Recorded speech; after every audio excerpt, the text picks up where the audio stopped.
Today we are going to be taking a look at the Abbey Road 1 Soaring High Strings library from Spitfire Audio. This one particularly caught my eye because if you know my music, I write a lot of expressive emotional passages with string lines, specifically with legato, so this library was a natural fit for me and my style. Comprised of 16 first violins, 14 second violins, and a multitude of mic positions, this should serve you pretty well for any soaring melodic line that you need for your string writing in your violins. With that being said, let's jump into Logic, have a listen to the library, and of course if you want my sample library buyer's guide at any time to know all my personal recommendations, you can click the first link down below to grab it absolutely free.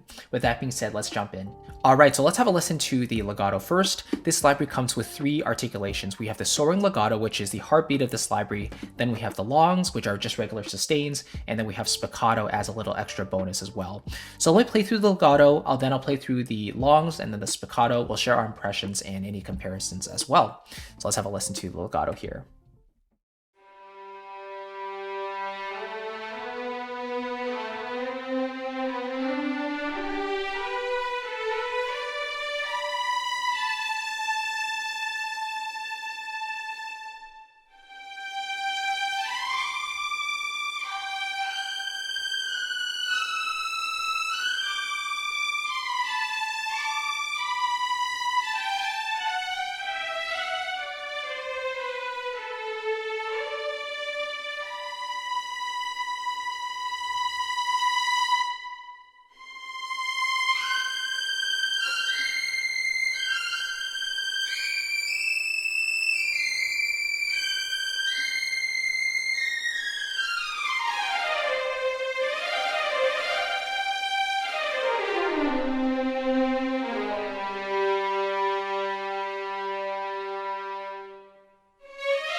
All right, so that is a quick listen to the library, and specifically focusing on the legato itself, it's definitely a more slurred legato. You can hear more of those transitions being slidey, right?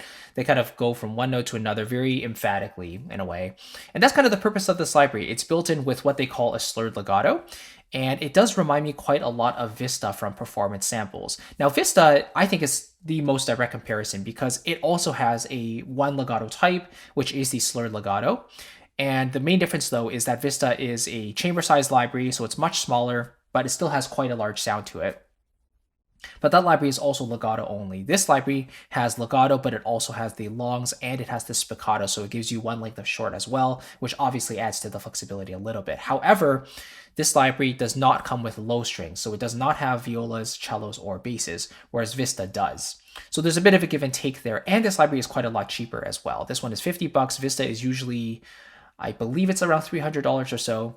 So yeah, for one section, for a library focusing strictly on legato and some stains and some spiccato, I think it's a pretty good deal for what you get, And yeah, if you're mainly working on like soaring lines, John Williams melodies, you really want those soaring themes, then this library seems to do a good job. That being said, though, I think it would be a good idea to layer this library with another library that has different legato types as well. Because if you're writing a melody with, different lengths of notes, different peaks and valleys in your melodies, like naturally there will be different musical phrasings that you do with your melodies.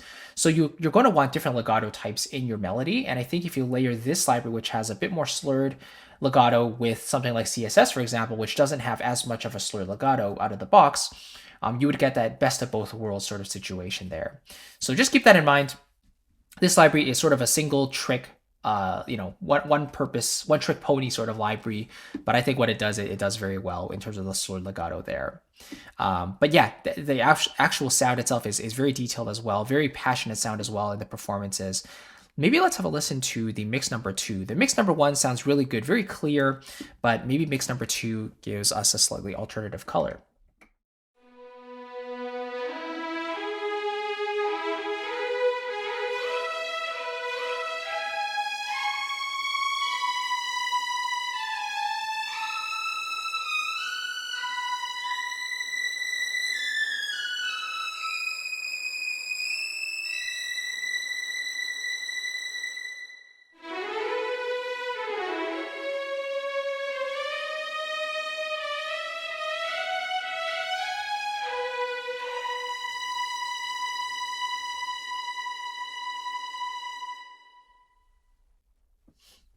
Okay, my honest first impression is that I can't really hear that much of a difference between mix 1 and 2. Maybe it's because I waited quite a bit, like in between playing mix 1 and 2, because I talked a lot. But maybe let's solo up mix 1 and see if we can hear it.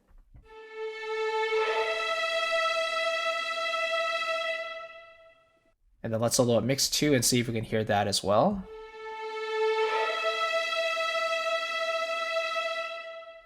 Yeah, maybe mix 2 has a slightly darker sound. Slight sounds maybe a tad fuller. Mix 1 seems to be maybe a little bit brighter in general. But I think if you blend them in together, you sort of get the best of both worlds there. And then, of course, you get vintage mics. You get pop, close, pop to the right, or rear maybe. Close, trees, ambient, outriggers, spill mics. In typical Spitfire fashion, they give you a multitude of mics that you can play around with. But the general mix mics, I think, do the job perfectly. They give you that beautiful sound of the Abbey Road stage or hall, and you get the detail in the sound of the performances themselves. So overall, a really beautiful library. But yeah, I think just the simple articulations, legato and spiccato, it really gives you everything you need for those legato lines. So hopefully that kind of makes sense. Big thanks to Spitfire for shooting over a copy. Really do appreciate it as always, and hopefully it gave you a bit of an impression of this library. If you are curious about the rest of my sample library recommendations, what I use on a regular basis for all of my music, again, check out my sample library buyer's guide down below in the description box. It has all my different categories of libraries. I've also included the prices there, so you know how much you would be investing in that certain library, and also how I would be using them as well. I basically share my personal applications for those libraries. It's all included in this PDF guide, and you can grab it again for free as a gift for checking out this video here today. If you want to see me actually write a full piece for the string family, all the way from the violins down to the basses, then check out this video right here. I go through start to finish using one section at a time, showing you every single step, writing in all the parts, thinking about chord voicings, how to make them as resonant and rich as possible, all using one sample library. I'll catch you in that video.